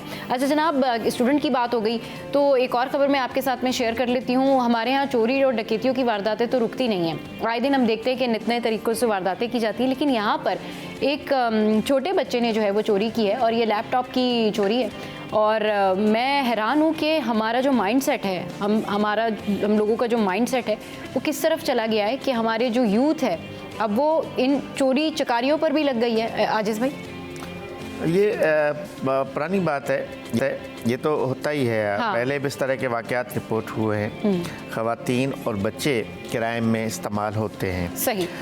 इसमें हर तरह का क्राइम, चाहे मंशियात के फ़रोख्त में बच्चे इस्तेमाल होते हैं, ये चोरी डकैती में इस्तेमाल होते हैं। आजिज़ भाई, अगर ये फुटेज आप देख सकें, ये ज़रा फुटेज अगर हम देखें, तो ये शॉप है लैपटॉप की, और ये एम ए जिन्ना रोड पर जो है ये वाक़या पेश आया है, जहाँ पे ये कंप्यूटर शॉप है।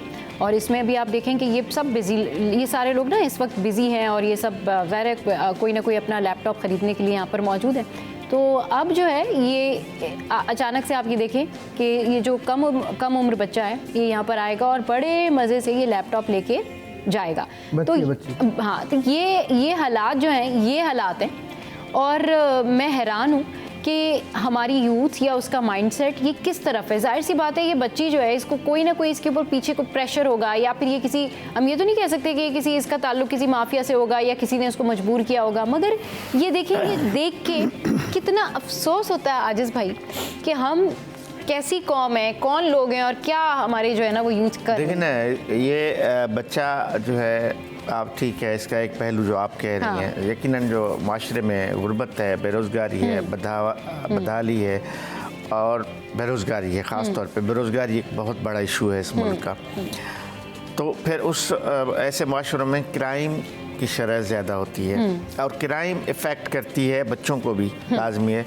बच्चे देखें ना, इसके दो पहलू हो सकते हैं। या तो इस बच्चे के घर में कोई ऐसी एक्टिविटी होती होगी जहाँ से बच्चा सीखा है, ठीक है ना। क्राइम जहाँ भी होता है बच्चे मुतासिर होके करते हैं, या नौजवान उनका स्टार्ट यहाँ से होता है कि वो किसी न किसी से मुतासिर होके वो काम शुरू करते हैं, या तो घर से, या उनको माहौल ऐसा मिलता है जहाँ से वो मुतासिर हुए होंगे, या फिर ऐसी कोई मजबूरी होगी। लेकिन है बहरहाल अफसोस, कोई दूसरी बात नहीं कि ये एक ख़तरनाक पहलू है हमारे माशरे की। अगर छोटे बच्चे भी चोरियों में, डकैतियों में, क्राइम में मुलविस हैं तो फिर ये माशरा किस तरफ जा रहा है, अलमनाक सूरत हाल है।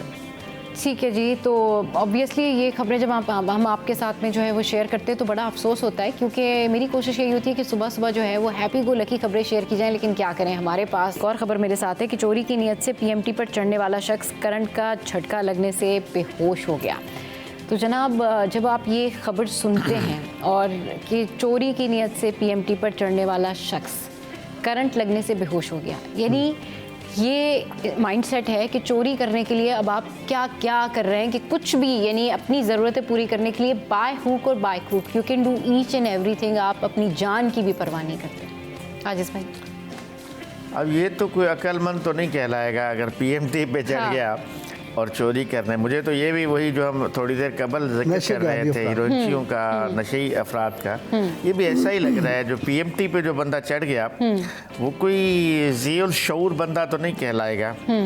तो ये या तो इस तरह का साइको केस होगा या नशई होगा, या जो इस तरह के चोरी, देखें चोरी के और बहुत सारे शहर में मौके मौजूद हैं। पीएमटी पे चढ़ के तो मतलब मुझे तो ये नहीं लगता, बेहोश क्या करंट, उसको करंट लगने से मर भी सकता था ये। और इस तरह की हरकतें बहरहाल ये नशे अफराद करते रहते हैं। मेराज भाई, वंस अगेन वही बात हो रही है कि नशे अफराद कितने लोगों की परेशानियों का बाइस बन रहे हैं। मतलब रूट कॉज जो है ना वो यही है। अब ये लोहा चोरी करने के लिए जो है ना वो पीएमटी के ऊपर चढ़ा था, अब इसको फिर मुंतकिल कर दिया गया जिन्हें अस्पताल। मतलब आप देखें कि जब ये पीएमटी पर, मेरा सवाल ये है कि जब ये चढ़ रहा होगा पीएमटी पर, ठीक है, तो क्या किसी ने इसको नहीं देखा होगा?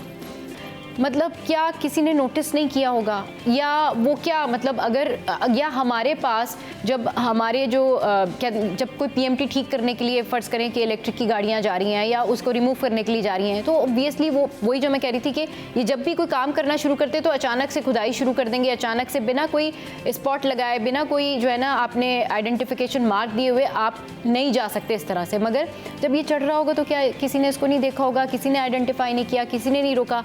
खबर आने के बाद लोग, बात वही है, लोग पहले वीडियो बनाते हैं, ऐसा ही है। देखें, उसके बाद रिपोर्ट करते हैं। आपने ये भी नोट किया होगा कि माशरे में बेहिसी भी जो है ना वो बहुत ज़्यादा बढ़ती जा रही है। पहले के अदवार में ऐसा होता था, अगर रोड पे कोई हादसा हो जाता था ना, लोग रुक जाते थे, उतर जाते थे गाड़ियों से। लेकिन आप अमूमन अब देखेंगे लोग रुकते तो ज़रूर हैं, थोड़ी देर के लिए देखते हैं यार अल्लाह पाक रहम फरमाए, एक दुआ करते हैं और आगे बढ़ जाते हैं। प्रैक्टिकली जो है ना बहुत कम लोग होते हैं जो वर्किंग कर रहे होते हैं। तो इसी तरह जो नशे के आदी अफराद हैं ये बड़ी खामोशी से जो है किसी तरह पोल पर चढ़ जाना या फिर छुप छुपा के अपना काम करते हैं। लेकिन बहरहाल पीएमटी ऐसी जगह है कि तो सबके सामने है, तो उनको लोग जो है वो रोकने की कोशिश भी नहीं करते, क्योंकि वो उनसे खुद इतना तंग होते हैं नशे के आदी अफराद से और उनकी कार्रवाइयों से, उनकी कारकर्दगी से, कि वो कहते हैं ठीक है यार इसको जाने दो। तो इसमें जाहिर सी बात है किसी ने इसको रोकने की कोशिश नहीं की होगी। अब ये तो खैर अंदाज़ा है सबका कि ये चोरी के लिए चढ़ा, कि लोहा वगैरह चोरी करने के लिए और जो चीज़ उसके बाद जैसे आजिज़ भाई ने बोला उसके पास और भी 10 मौके हो सकते हैं, लेकिन पीएमटी पे चलना किसी जीहोश जो है शख्स का जो है ना वो काम नहीं है, काम obviously, नहीं हाँ, है। अगर बिल्कुल वो आप- यकीनन कोई नशे का आदी शख्स था जो कि वहाँ चढ़ा इस तरह से, और उसके बाद वो जाहिर सी बात है उसको झटका भी लगा। तो बहरहाल ये हम सबकी जो हमारे माशरे में चारों तरफ में ऐसी स्टोरियाँ बिखरी पड़ी हैं, तो इसमें हमें खुद भी जो है ना काम करना होगा, इस बेहिसी को जो है ना थोड़ा सा ख़त्म करना होगा। बिल्कुल बेहिसी को ख़त्म करना होगा। बहुत शुक्रिया मिराज भाई, बहुत शुक्रिया आजिज़ भाई, हमारे शो पर मौजूद थे। आज हमने टॉप स्टोरीज डिस्कस की। अभी जान लेते हैं हम कि सब्जियों के रेट्स एक्चुअल में क्या हैं, फिर क्योंकि आपने तो अपने रेट्स पर ख़रीदना है, मगर एक्चुअल रेट्स बताना हमारी जिम्मेदारी है। तो जनाब ये है टमाटर, ये है 104 रुपये, और उसके बाद आलू हैं, ये है 69 पर आ गए हैं। फिर उसके बाद आ गए हैं लहसुन, ये है 690 पे, और फिर क्या है हमारे पास, अदरक है 265 पर। देन वी हैव गाजर 46, फिर हमारे पास है तुरई 58 पे है, और फिर हमारे पास है लौकी, ये 29 पे है। फिर हमारे पास है फूल गोभी, ये है 35 पे, खीरा है 35 पर, और फिर उसके बाद व्हाट वी हैव भिंडी, ओके जी, भिंडी है 230 पे, और प्याज जो है वो है 116। तो ये जो है वो सब्जियों के रेट्स जो हमने आपके साथ में शेयर किए। अब इट्स अप टू यू कि आप मार्केट से किन रेट्स पर खरीदते हैं। शो में यह वक्त तो एक ब्रेक का, ब्रेक के बाद जब वापस आएंगे तो डेफिनेटली हम डिस्कस करेंगे एक अहम टॉपिक जिसका जिक्र किया मैंने इंट्रो में। It's about mouth cancer. So stay with us, keep watching City at 10। Welcome back. तो जनाब कुछ बात करते हैं मौसीकी के हवाले से, और जो लोक मौसीकी होती है ये आपके दिलों को छू लेती है, और हमारे जो ऐसे फ़नकार होते हैं वाकई में ये जिस तरह से गाते हैं और जितनी मोहब्बत से और जितना सुर होता है इनकी आवाज़ों में, वो बयान करने से बाहर है। इस वक्त हमें शो पे ज्वाइन किया हमारे साथ अनीना फ़िदा ने। अस्सलाम वालेकुम, कैसी हैं आप? मैं ठीक ठाक। अनीना ये बताएं कि कितना मुश्किल होता है ये जो है ना सिंगिंग, लोक में गाना, और इस फील्ड के अंदर सबसे मुश्किल सिंगिंग यही होती है। कितनी मुश्किल सिंगिंग होती है? अच्छा, सबसे जो बेसिक है वो भी फोक ही है। हाँ। फोक के बाद वो फिर क्लासिकल की ईजाद हुई, और हाँ। इसके बाद जो भी जॉनरास हैं। क्लासिकल तो इन टर्म्स वो बिल्कुल एक अलग लेवल आ जाता है ना, बट ये यूजुअली लोग इसको सिलेक्ट नहीं करते। यानी कि ये बड़ा मुश्किल होता है किसी भी सिंगर के लिए, क्योंकि इसमें पूरी इंटेंशन और बड़ा ज़बरदस्त, आपको वाकई बड़ी सुरीली आवाज़ इसके अंदर अच्छा, चाहिए। ये होता है कि आप बिकॉज ये चीज़ें जो है वो ज़मीन से जुड़ी हुई हैं। हाँ, सिंस लाइक हम अपने आबा अजदाद से लें तो ये कोई आम जो है वो आम इंसान की ज़बान होती है। हाँ। बैठे उठते चलते फिरते आम काम काज में वो ये गाते वाते ये चीज़ें स्टार्ट करते हैं। वो फोक इसीलिए कहा जाता है कि वो स्टोरीज़ होती हैं उनकी अपनी। हाँ, तो ये चीज़ तो मैं कहती हूँ कि हमारे अपने अंदर, रूह के अंदर ही होती है, या हमारी जब तक ज़मीन आपका में होती कनेक्शन हैं। जिस जगह से आप बिलोंग करते हो ना वहाँ से ना हो ना, तब तक आपके अंदर से वो आवाज़ आवाज़ नहीं नहीं आती। तो सही जाहिर सी बात है, इसको इस लोक मौसीकी के लिए ना, यानी फोक सिंगिंग के लिए मैं पर्सनली ये कहती हूँ कि इसको सीखने से ज़्यादा ना आपको इसको दिल से गाना जो है ना वो समझना होता है, दिल से इसकी जो है ना वो आवाज़ सही आती बात है। करिए। क्योंकि क्लासिकल हो या दूसरी सिंगिंग हो, उसको तो आप बाज़ाब्ता तौर पर जाते हैं, सीखते हैं, ट्रेनिंग करते हैं। अच्छा, वही बट इसके ये- लिए ये- जो है ना वो आपको पूरी इंटेंशन दिल से आपको करना पड़ता है। असल जो स्टार्ट है या बेसिक जो है वो ये फोक। हाँ, जब कुछ भी आज़ाद नहीं हुआ था, मौसीकी का हाँ। कुछ भी नहीं पता था, तो पहले ये थी। इसके बाद फिर इसी से सुर निकले, राग निकले, और फिर ये फोक मौसीकी से ही सारी सारी चीज़ें निकली। तो मैं कहती हूँ ये जड़ है हमारी। हाँ बिल्कुल। अच्छा ये बताएं कब से आप सिंगिंग कर रही हैं? Almost like 5 to 6 years। अच्छा जी। सही सही। तो लाइक क्या शौक था या किस तरीके से, या बचपन से ही जो है ना वो होता है ना कि इन बॉर्न टैलेंट, के बचपन से ही मुझे शौक है, मैं गुनगुना लेती थी या व्हाटएवर? शायद बाबा जो थे वो बहुत ज़बरदस्त चीज़ें सुनते थे। अच्छा। तो वो समातों में बैठ गई। हाँ। और इसके बाद सिंगिंग का तो नहीं सोचा था कभी हाँ। भी, और बस एक एक्सीडेंटली मैंने जाके सीखा अपने लिए। हाँ। और इसके बाद फिर वो प्रोफेशनलिज्म में आता गया। सही। और फिर मैंने उसको अपना लिया। चले जी, तो मैं चाहूँगी आप बिल्कुल हमें कोई कलाम सुनाइए। ज़रूर। जो भी आपका आप समझती हैं कि आप हमारी समातों की नज़र कर सकती हो, आप हमें ज़रूर सुनाएं, क्योंकि जो है वो अच्छा जनाब, हम अभी ऐसा करते हैं कि ब्रेक पे जाते हैं, क्योंकि इंस्टेंट आ गया है ब्रेक, और उसके बाद जब वापस आएंगे तो फिर अनीना से जो है वो बहुत ज़बरदस्त सा सॉन्ग सुनेंगे। स्टे विद अस।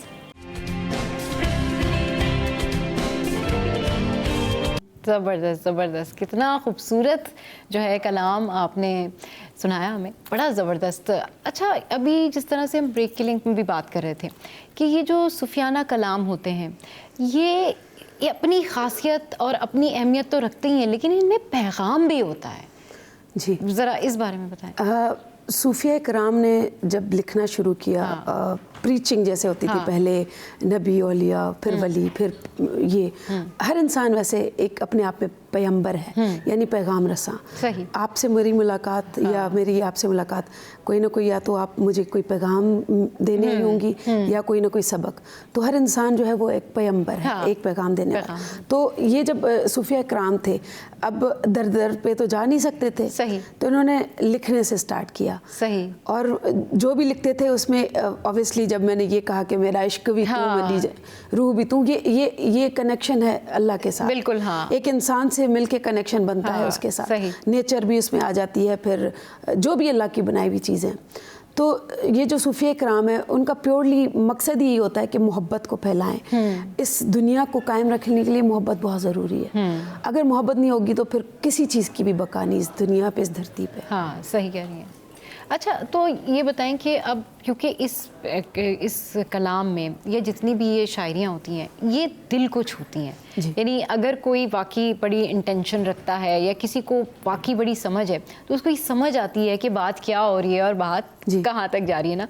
तो इसमें इतनी जो एक कहते हैं ना कि मौसीकी आपके रूह को छू लेती है, या आपको इसकी जो शायरी होती है वो आपको वाकई आपको झंझोड़ देती है।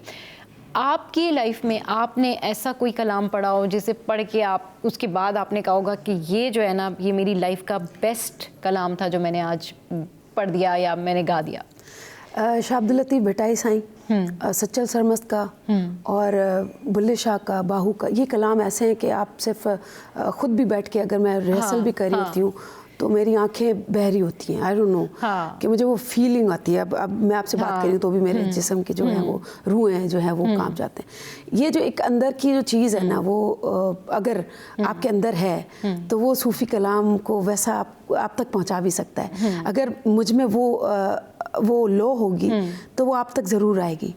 यही पैगाम होता है जो कि सूफिया कराम देते हैं। अब्दुल लतीफ़ भटाई साईं जो हैं वो उनके अपने राग हैं, 32 राग हैं, सिंध के राग जिसको हम कहते हैं, जिसमें ससी पुन्नू है और कोहारी है, आसा है और उमर मारवी है, लोक दास्तानें।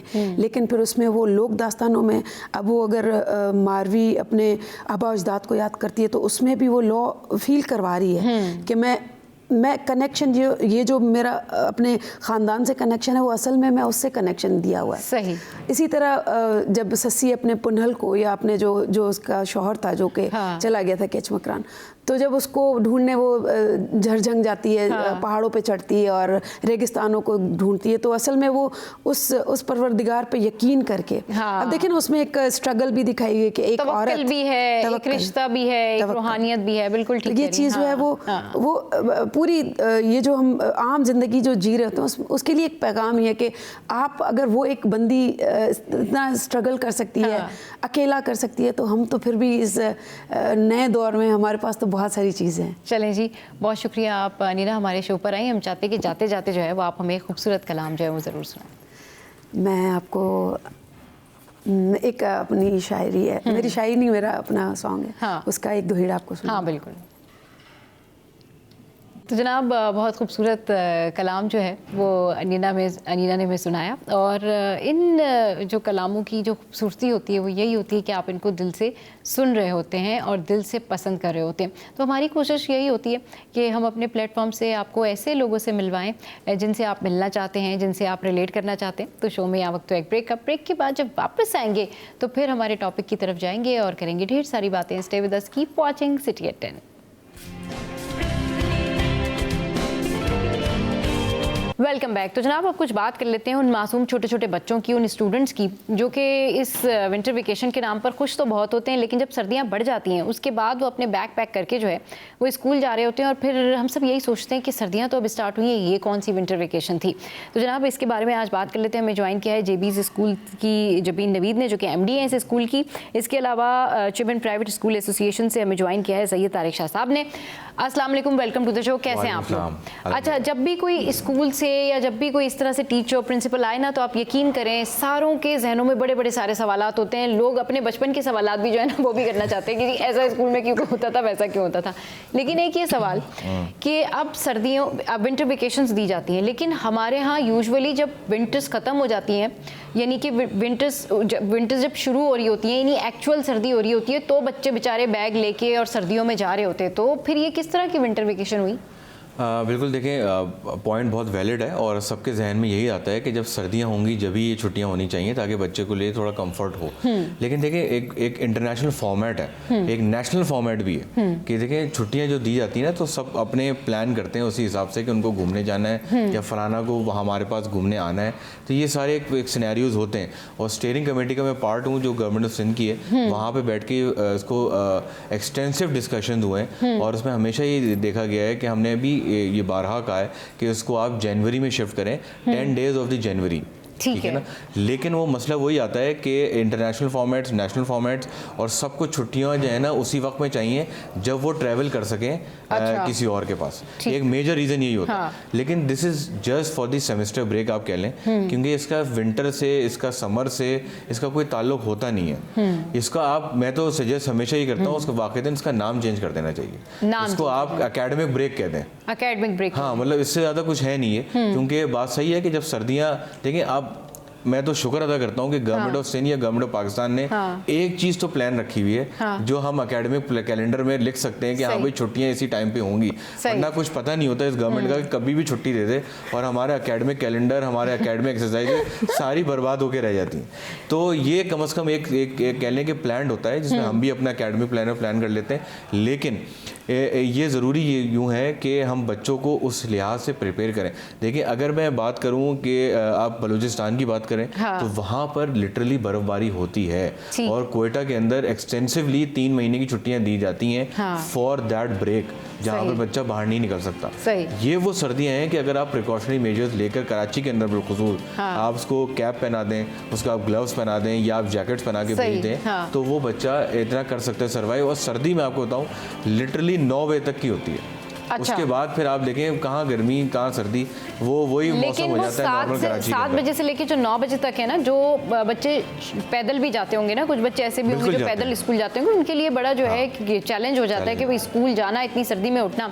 जबीन, जिस तरह से तारिक साहब ने कहा कि भाई ये तो सेमेस्टर ब्रेक है, इसको विंटर वेकेशंस में आप ले ही नहीं, तो आज से फिर हम यही सारे समझे कि जो ये खुश होते रहते सारे बच्चे कि जी सर्दियों में छुट्टियां पड़ गई हैं और अब जो है वो हम सर्दियों में घर में एंजॉय करेंगे, जब तेज़ सर्दी पड़ेगी ना तो हम स्कूल नहीं जाएंगे।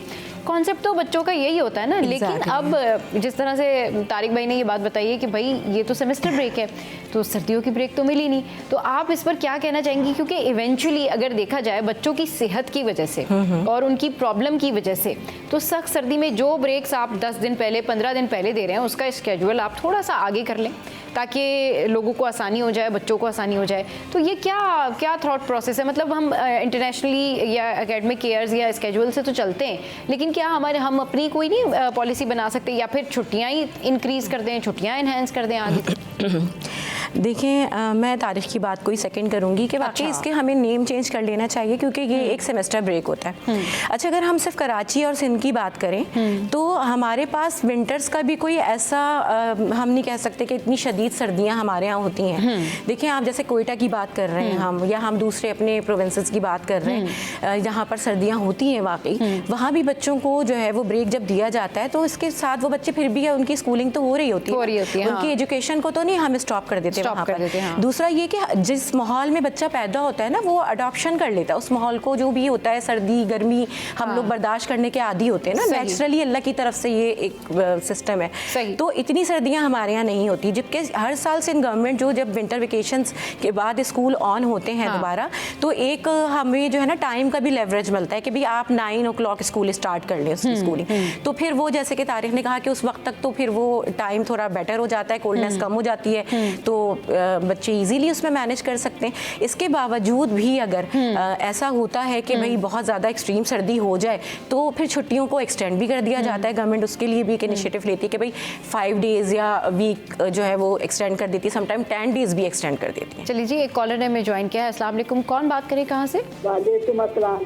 महमूद बात कर रही हूँ। आप कैसी हो? बड़ा जबरदस्त प्रोग्राम होता है मेरा बच्चा जी। आज आपसे मैंने कहा मैं बात भी करूँ ना। प्रोग्राम आपके बच्चों के स्कूल के मौजूद से हो रहे हैं। जी, मैं जी। इससे कह रही हूँ, मैं एक रिक्वेस्ट ये करना चाहती हूँ कि सर्दियों में बच्चों का टाइम बढ़ा दें। बच्चे सुबह 7 बजे जाते हैं, अंधेरा होता है। मेरे पोता पोती भी जाते हैं, मेरी बेटी भी जॉब करती है, उसकी बच्ची भी जाती है, तो समझे अंधेरा होता है, बिल्कुल अंधेरा। तो मैं चाहती थी अगर हमारे इदारे और ये सब मिलके बच्चों का टाइम सर्दियों में 9 बजे से और 1:30 बजे तक करते, पीरियड कम करने थोड़ा, तो बच्चों में जाने में आसान हो जाए। मेरे बच्चे नमाज भी पढ़ते हैं फजर की।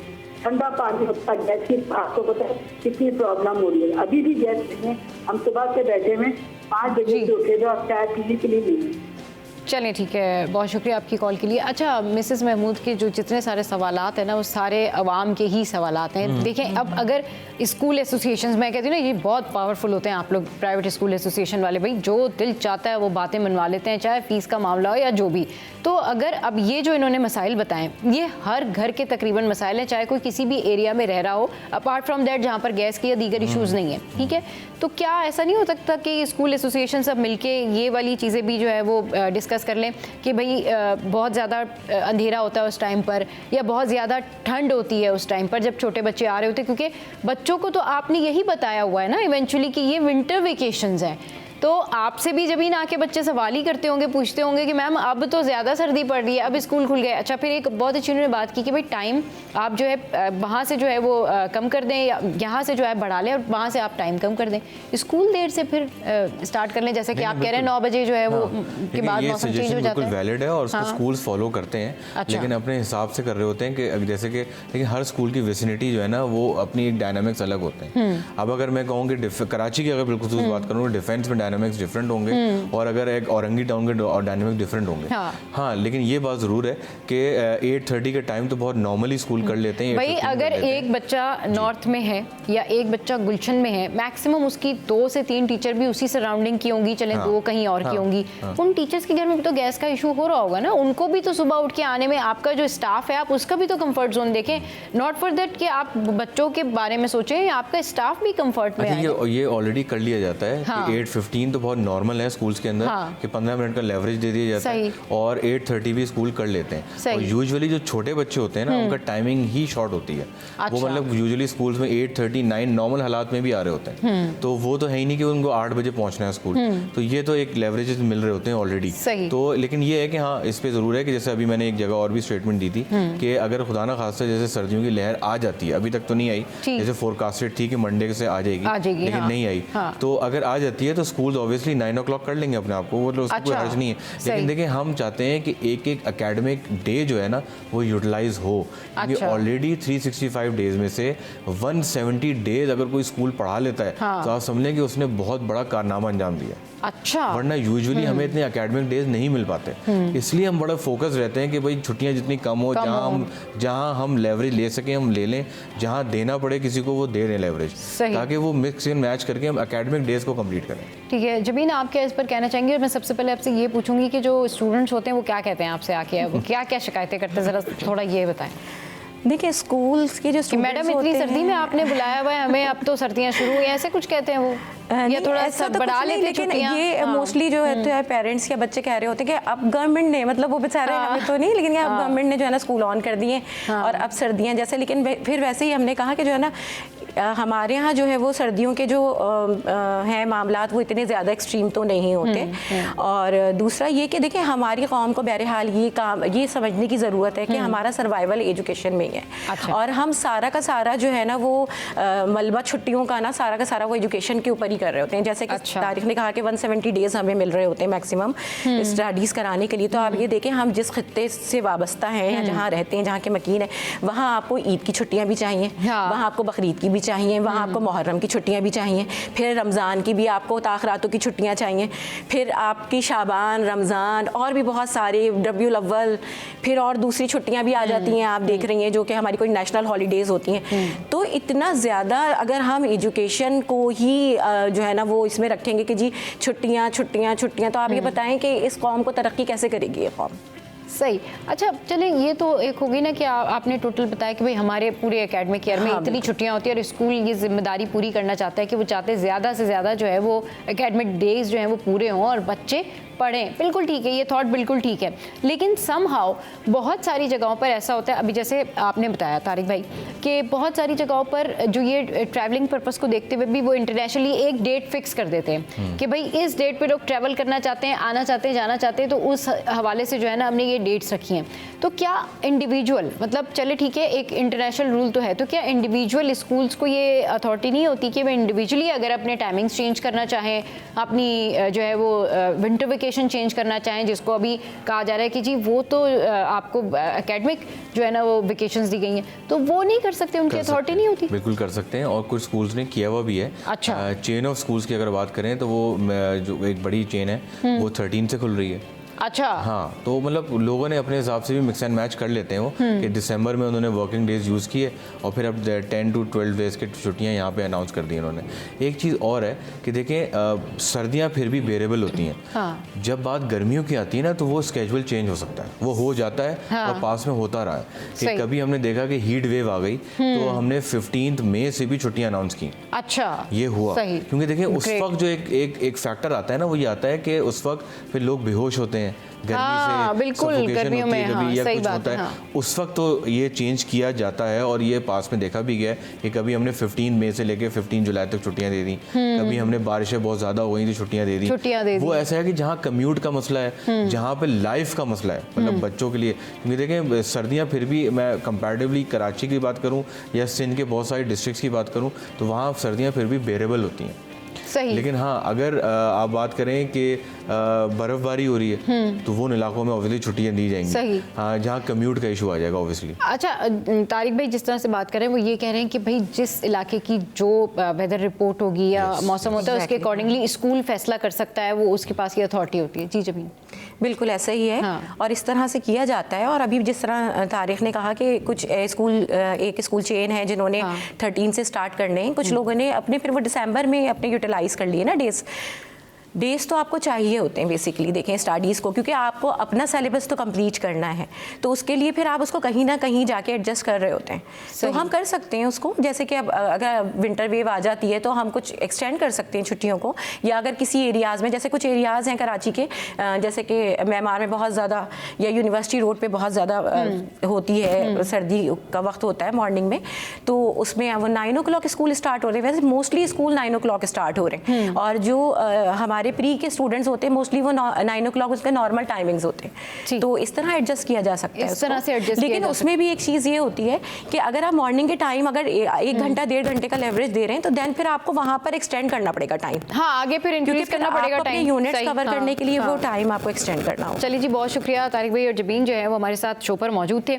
और फिर कंक्लूजन और सजेशन जो है वो तो यही है कि भाई अगर जिस एरिया में ज़्यादा प्रॉब्लम है या जिस इलाके में या स्पेशली कराची में जो वेदर रिपोर्ट है उसके अकॉर्डिंगली हर स्कूल को ये अथॉरिटी है कि वो अपनी वेकेशंस जो हैं उनके शेड्यूल चेंज कर सकते हैं। This is very good.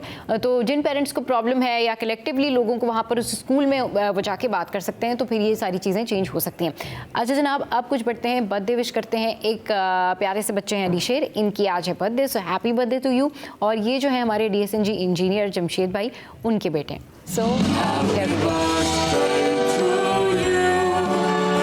Welcome back. तो आज हम बात कर लेंगे उस टॉपिक के ऊपर जिस हवाले से मैं इंट्रो में भी डिस्कशन कर रही थी कि हमारे यहाँ लोगों को पता है कि गुटखा खाने से क्या नुकसान होता है, सिगरेट नोशी का क्या नुकसान होता है, लेकिन उसके बावजूद भी उन्होंने अपनी हैबिट बना ली है कि वो अपना ट्रीटमेंट करा के अगर बच के हॉस्पिटल से वापस आ जाते हैं और अल्लाह ताला उनको नई ज़िंदगी भी देता है, फिर भी उसके बाद वो अपनी इस हैबिट को कंटिन्यू रखते हैं। और पता नहीं क्यों ये गुटखा खाने वाले ख़ुद अपनी जानों के दुश्मन बने हुए हैं। और इस तरह के केसेस जो हैं वो आए दिन रोज़ाना रिपोर्ट होते हैं। शायद इनकी जो है ना कई अनरिपोर्टेड केसेस तो ऐसे होते हैं जो कि सामने भी नहीं आते। इस पर बात करने के लिए हमें ज्वाइन किया है डॉक्टर सामा ज़हीर ने, असिस्टेंट प्रोफेसर हैं JPMC में, और इसके अलावा हमें ज्वाइन किया है डॉक्टर शायान खालिद ने, जो कि कंसल्टेंट हैं हैं हेड एंड नेक सर्जरी के। अस्सलाम वालेकुम, वेलकम टू द शो। कैसी हैं मैम आप? ठीक है। अच्छा, ये एक ऐसा टॉपिक है डॉक्टर साइमा कि जिसके ऊपर हम जितना भी बात करें ना उतना ऐसा लगता है कि बस ये चलता जाएगा और ये टॉपिक ख़त्म नहीं होगा।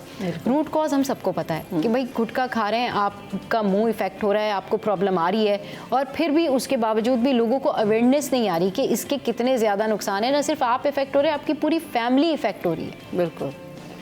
इस वक्त हेड एंड नेक कैंसर, हम पाकिस्तान की बात करेंगे, ओवरऑल इंसिडेंस की बात करते हैं तो पूरी दुनिया में ऑफ कोर्स कैंसर बहुत तेज़ी से बढ़ रहा है। सही। और अगर specifically head and neck oral cancers की बात करें तो इस वक्त एशियन कंट्रीज़ में ओरल कैंसर की शरह बहुत तेज़ी से बढ़ रही है। और अनफॉर्चुनेटली कॉजेज़ हमारे सामने हैं, वजूहात हमारे सामने हैं, लेकिन उसकी कोई रोकथाम नहीं। जैसे आपने कहा कि ट्रीटमेंट होके भी चला जाता है और उसके बावजूद वो पेशेंट वापस से वही चीज़ें शुरू करता है। और ऑनेस्टली स्पीकिंग हम रियल लाइफ में ये चीज़ें देखते हैं कि सिर्फ पेशेंट सफ़र नहीं होता, पूरी फैमिली सफ़र कर रही होती है। इनफैक्ट मैं भी आपसे ये भी शेयर कर रही थी कि ड्यूरिंग ट्रीटमेंट भी पेशेंट जो है वो वही पॉजिटिव एजेंट जिसकी वजह से ये कैंसर्स हो रहे हैं वो ले रहा है। इस वक्त हमारे पास मैं समझती हूँ 40 to 50% कैंसर्स जो आ रहे हैं स्पेशली सिंध में, मैं पूरे पाकिस्तान की ओवरऑल बात करूँ तो सबसे ज़्यादा सिंध में है ओरल कैंसर्स की बहुत शरह बढ़ गई है। और इसकी रोकथाम के लिए भी काफ़ी काम हो रहा है, बट स्टिल वो इम्प्लीमेंटेशन जो है वो आई थिंक जब हम अपनी ज़ात से नहीं शुरू करेंगे, खुद से नहीं शुरू करेंगे तो वो काम नहीं होता। तो इस वक्त हमारे पास बहुत ज़्यादा इसकी शरह बढ़ चुकी है एंड अनफॉर्चुनेटली ये बहुत अग्रेसिव है, बहुत तेज़ी से फैलने वाला, जो जैसे ट्रीटमेंट जिस पे इतना इफेक्ट नहीं करता इस तरह से आ रहा है क्योंकि यंग एजेस में बहुत हो रहा है। आज से 10 साल पुरानी बात करूँ तो मिडिल एज के कैंसर्स हमें ज़्यादा मिलते थे ओरल कैंसर्स, बट अनफॉर्चुनेटली अब जो हमें केसेस मिल रहे हैं वो यंग एज में रिपोर्ट हो रहे हैं, वो और ज़्यादा कहीं ना कहीं अग्रेसिव हैं और कहीं ना कहीं ट्रीटमेंट भी पेशेंट डिले कर रहा होता है, नहीं ले रहा होता। हमारे यहाँ एक हमारा कल्चर है कि हम जो है हर चीज़ को डिले ज़रूर करते हैं, ये एशियन कम्युनिटी में बड़ा कॉमन है। हम पहले तो इन पॉजिटिव एजेंट जैसे पान, गुटखा, तंबाकू जिसकी वजह से ये सब हो रहा है उस पर हम नहीं हाथ रोकते, हम कंट्रोल नहीं करते।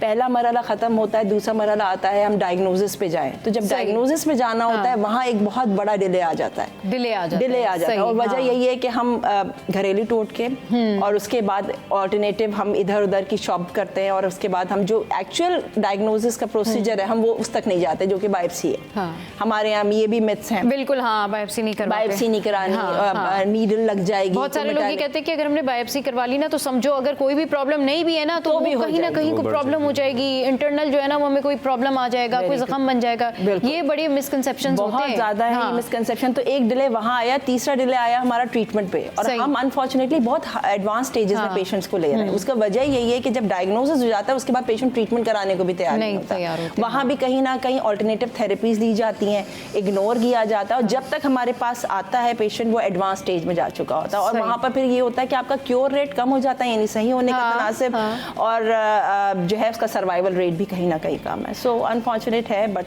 अच्छा, जिस तरह के नाम मेंशन किए ना डॉक्टर साइमा ने कि पान, गुटखा, तंबाकू, छालिया, तो हम तो बात कर रहे हैं कि इनके कितने साइड इफ़ेक्ट हैं, लेकिन कुछ लोगों के लिए ना ये शाम की एक्टिविटी है, ये शाम की हैबिट है, तो प्लीज़ चेंज इट। इससे आपको बहुत सारे नुकसानात होते हैं। डॉक्टर शान, एक तो पहले सबसे पहले जिस तरह से कहा कि एक तो डिले कर देते हैं डायग्नोसिस में, साइन एंड सिम्टम्स बताइएगा। इसके अलावा अभी आप कुछ ऐड ऑन करना चाह रहे थे? मैं सिर्फ ये कहना चाह रहा था कि व्हाटएवर डॉक्टर साइमा सेड बहुत ही अच्छे से एक्सप्लेन किया उन्होंने। There is one silver lining in it कि ओवरऑल जो इंसिडेंस था ओरल कैंसर्स का वो कम हुआ है, ठीक है। It was 6th most common cancer worldwide according to Globocan, और अभी वो 16th मोस्ट कॉमन हो गया।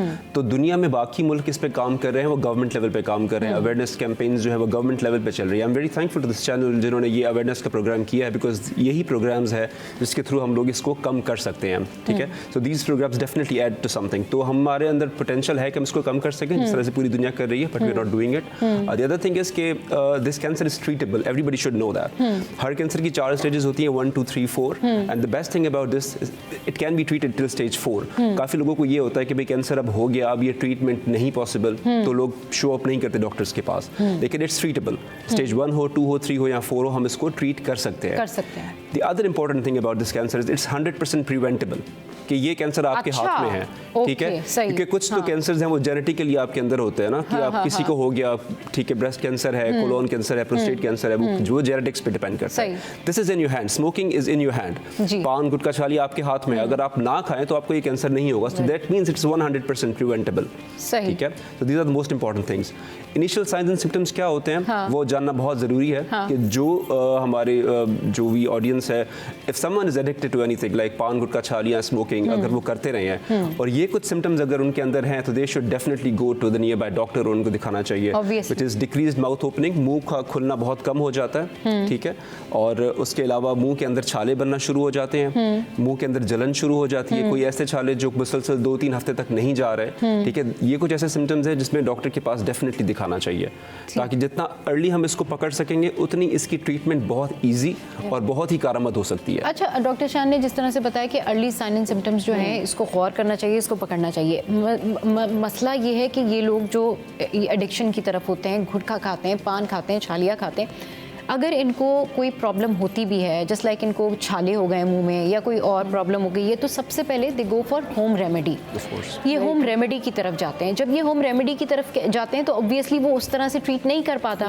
अब वो क्या होता है कि वो डिले कर देता है, वो जख्म भी डिले हो रहा है, वो छाले भी डिले हो रहे हैं, उसके बाद जो है ना वो प्रॉब्लम बनना शुरू हो जाती है। तो ये डॉक्टर साइमा ज़रूर बताइएगा कि लोगों को जब अगर कोई चाहता है कि जी मुझे किसी को आइडिया हो गया कि यार मुझे ये प्रॉब्लम हो रही है, उसको पहले सबसे पहले जाके क्या अपने गली मोहल्ले की ओपीडी में नॉर्मल डॉक्टर को चेक करवाना चाहिए, या सर्टन उसको ये डिसाइड कर लेना चाहिए कि नहीं I am thinking about it, मुझे फॉरन स्पेशलिस्ट के पास जाना चाहिए, तो वो पहला क्या करे, स्टेप पहला क्या ले? देखिए, एज डॉक्टर शायान सर के ये प्रिवेंटेबल एंड ट्रीटेबल डिजीज़ है, मतलब क्योर आप स्टेजेस बताए इन्होंने, 4 स्टेजेस हैं। तो हमारे यहाँ इशू क्या आ रहा है एशियन कम्युनिटी में, पाकिस्तान में इस वक्त सबसे ज़्यादा प्रॉब्लम क्या आ रहा है कि लेट स्टेज में डायग्नोज हो रहा है। कैंसर क्योरेबल है, लेकिन अगर हम टाइमली इसको डायग्नोज करेंगे और टाइमली ट्रीट करेंगे तो बेसिकली मैंने जैसे इनिशियली बताया कि हमारे यहाँ क्या होता है, उस चीज़ को डिले क्यों किया जाता है। पहले तो ये सिम्टम्स ऐसे जो पॉजिटिव एजेंट्स हैं वो ऐसे कि आप तंबाकू गुटखा इस चीज़ को यूज़ कर रहे हैं। Sorry to cut you off here doctor साहब, बहुत सारे ऐसे डॉक्टर्स होते हैं, बहुत सारे ऐसे पेशेंट्स होते हैं जिनको कोई प्रॉब्लम हुई और वो क्या करते हैं कि अपने किसी करीबी गली मोहल्ले में जर्नल फिजिशियन के पास चले जाते हैं जो नज़ले बुखार और सारी चीज़ों का इलाज कर रहे होते हैं।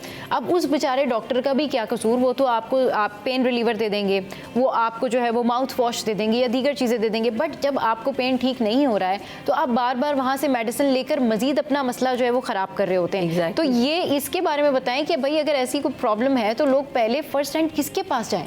देखिए, सिर्फ head and neck oral cancers की बात नहीं करूंगी, ओवरऑल कैंसर्स में अगर आपको कोई भी सिम्टम प्रोलॉन्ग हो रहा है, लंबा अरसे तक चल रहा है, चाहे वो मुंह में छाले हैं या कहीं भी कोई और चीज़ है, आपको गर्दन में गुठली महसूस हो रही है, आपकी आवाज़ बदल रही है और वो लंबा चला 2-3 हफ्ते तक चला, आप बिल्कुल सबसे पहली प्रायोरिटी हमारी ये होती है कि हम जनरल फिजिशियन को, अपना जो नियर बाय फिजिशियन है उसको दिखा दें। लेकिन अगर वो उस मेडिकेशन के बाद नहीं सही हो रहा, ठीक वक्ती तौर पे जैसे बुखार है वो आप टैबलेट लेंगे उतर जाएगा, नॉर्मल छाला है या नॉर्मल जख्म है, आपने ब्रश किया आपको जख्म लग गया, कोई कितने दिन तक, वो कितने दिन में उसकी कोई चीज़ भी अगर आपको प्रोलॉन्ग हो रही है, क्रॉनिक हो रही है, वो सही नहीं हो रही, वक्ती तौर पे सही होती है और फिर वापस से वो आती है, वो फिर बढ़ना शुरू हो जाती है, तो कहीं ना कहीं उसको रेलेवेंट डॉक्टर को दिखाने की ज़रूरत है। और बिल्कुल ये हमारे यहाँ बहुत कॉमन प्रैक्टिस है कि एक सबसे बड़े डिले की वजह यही है कि वो ऑफ कोर्स जब हमारे जो फिजिशियंस हैं स्पेशलिस्ट क्यों होते हैं, ऑफ कोर्स कि वो उससे मुताल्लिका बीमारी के बारे में बताएं, लेकिन हमारे यहाँ अनफॉर्चुनेटली ये होता है कि वो ड्रैग करते रहते हैं चीज़ों को,